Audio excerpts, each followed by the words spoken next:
Hi everyone, I'm Veronica Victoria, Senior Master Trainer at LeapScholar with 10 years of experience.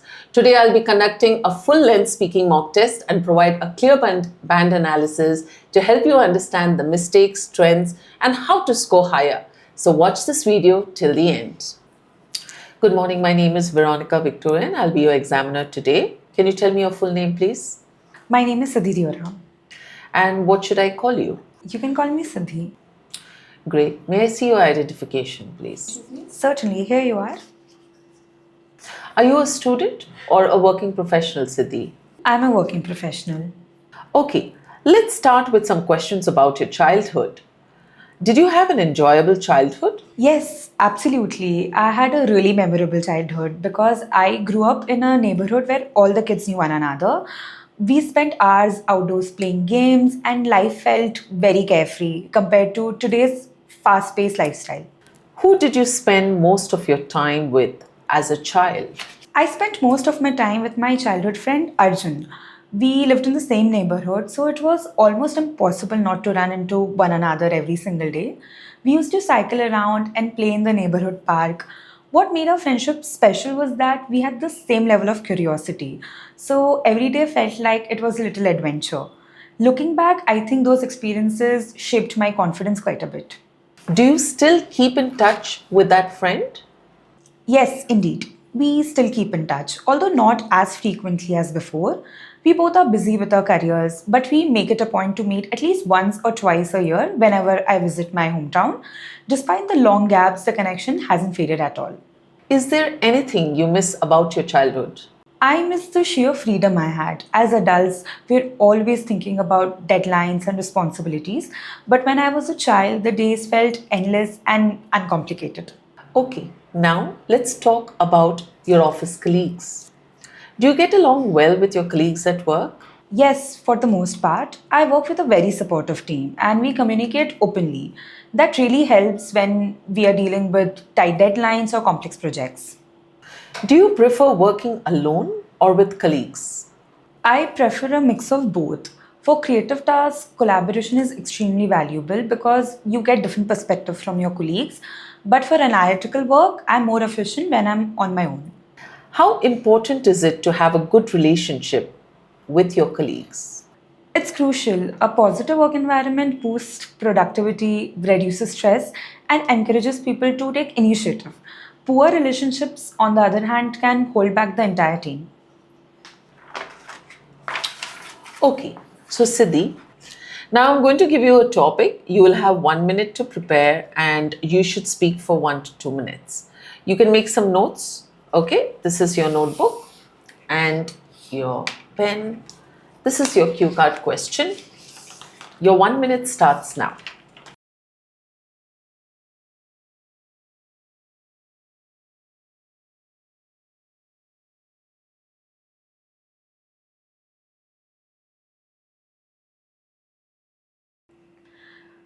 One memorable time I used an AI tool as a student was last year when I started experimenting with an AI based study assistant to prepare for my semester end exams.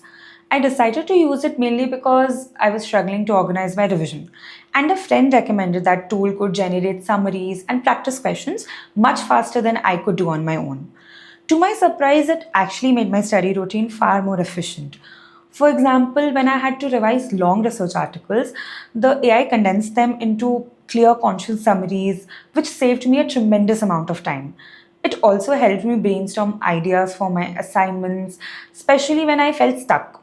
In that sense, it boosted both my productivity and confidence. However, there were also a few drawbacks. At times, the explanations it provided were oversimplified, so I still had to double check the original sources. Another issue was that I found myself relying on it a bit too much, which made me worry about whether I was critically thinking on my own. Because of that, I learned to use AI as a supplementary tool rather than a complete replacement for the traditional studying. Overall, the experience was positive, but it taught me that the importance of balancing convenience with genuine understanding.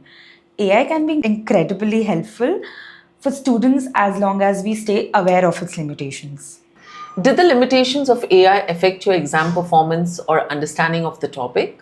Not significantly, but there were a few moments when I realized the limitations of AI could have affected my understanding if I hadn't been careful. For instance, during my exam preparation, the AI provided a very polished summary of an article, but left out some nuanced details. Those details actually appeared in my exam, so I was lucky that I reviewed the original document as well. The experience made me much more aware of the importance of cross checking AI generated content instead of accepting at face value. What strategies have you used since then to make sure you still think critically and study independently? One thing I started doing is treating AI as a kind of a study partner rather than a solution to everything. So, after it generates a summary or a set of practice questions, I spend time evaluating the information, checking for accuracy, identifying gaps, and trying to form my own interpretations. This habit keeps my analytical skills sharp while still letting me benefit from the tool's efficiency. Thank you. Now let's talk more about AI in education. Do you think AI will replace teachers in the future? I really don't think so. AI can handle repetitive tasks like marking or generating practice questions, but teaching is deeply human. Students need empathy, motivation, and personalized guidance, qualities that AI simply can't replicate convincingly. In what areas do you think AI can actually support teachers? AI can support teachers mainly by reducing routine tasks like marking simple assignments or preparing basic worksheets. It can also help them track students' weaknesses more quickly, so teachers can focus more on giving personalized support. I think the real value of AI is that it saves time and lets teachers concentrate on actual teaching rather than the administrative work. What risks do students face if they depend too heavily on AI? The biggest risk is losing independent thinking. If students rely on AI to generate ideas, they never learn how to form opinions or analyze information. In the long run, that can seriously weaken their academic and professional abilities. Should schools set strict rules about using AI? Yes, guidelines are essential. Instead of banning AI completely, schools should teach students how to use it ethically, when it supports learning and when it crosses the line into academic dishonesty. Are some students more likely to benefit from AI than the others?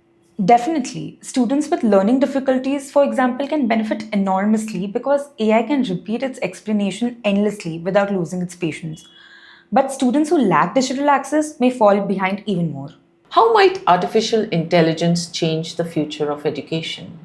I believe education will become far more personalized. AI can assess learning patterns, identify weaknesses, and provide tailored resources. That said, it may widen the gap between students who have access to advanced technology and those who don't. Thank you, Siddhi. That was the end of your speaking test. Okay, so let's do an overall performance analysis of what we've just seen. This was a very strong performance, likely scoring around 8.5 overall in a real exam. The candidate consistently demonstrates high level fluency, wide vocabulary, strong grammar accuracy, and clear pronunciation. A few minor limitations prevent it from being a full band 9, but the performance is clearly at an advanced level. Let's start with fluency and coherence. I'd give it a band 8.5. The candidate demonstrated a consistently smooth and natural flow throughout all parts of the test, responding quickly with natural pauses, no noticeable hesitation. Each and every answer was well developed with clear explanation, examples were given properly, thoughtful reflections, and coercive devices such as however, overall, and because of that, were used with ease and accuracy.